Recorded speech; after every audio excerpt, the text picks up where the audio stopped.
அதிமுக கூட்டணியை அதிமுக கூட்டணி என சொல்வதற்கு மாற்றாக தேசிய ஜனநாயக கூட்டணி என சொல்லும் அளவிற்கு அதிமுக பலவீனம் அடைந்திருப்பதாக கூறியுள்ள திருமாவளவன், பாஜகவினர் தேசிய ஜனநாயக கூட்டணிக்கு வராத கட்சிகளை எல்லாம் பல்வேறு யுக்திகளை கையாண்டு மறைமுகமாக மிரட்டி வருவதாக குற்றம் சாட்டியுள்ளார்.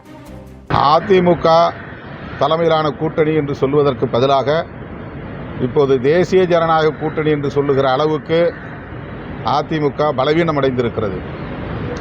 திமுக இந்தியா கூட்டணியில் இடம்பெற்றாலும் கூட தமிழ்நாட்டில் உள்ள திமுக தலைமையிலான கூட்டணியை திமுக கூட்டணி அல்லது மதசார்பற்ற முற்போக்கு கூட்டணி என்றுதான் எல்லோரும் அழைக்கிறோம்.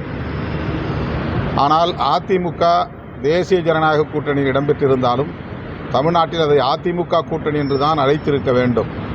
ஜெயலலிதா அம்மையார் இருந்திருந்தால் அப்படித்தான் பாஜகவினரே சொல்லியிருப்பார்கள்.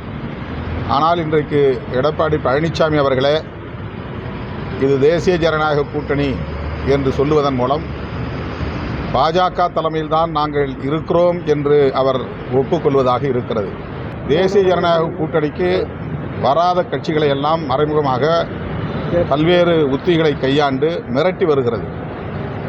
அப்படி தமிழக வெற்றிக் கழகத்தின் தலைவர் விஜய் அவர்களுக்கும் பாஜகவினர் மறைமுகமான அழுத்தத்தை தருகிறார்கள் அல்லது அச்சுறுத்தி வருகிறார்கள் என்பது பலரும் யூகித்து சொல்லுகிற ஒரு செய்தியாகத்தான் இருக்கிறது. அதிலே நானும் ஒருவர். விஜய் அவர்கள் அப்படி அந்த நெருக்கடிக்கு ஆளாகி நிர்பந்தத்திற்கு ஆளாகி அந்த கூட்டணியில் இடம்பெறுவாரேயானால் அவருடைய அரசியல் என்பது கேள்விக்குறியாகிவிடும்.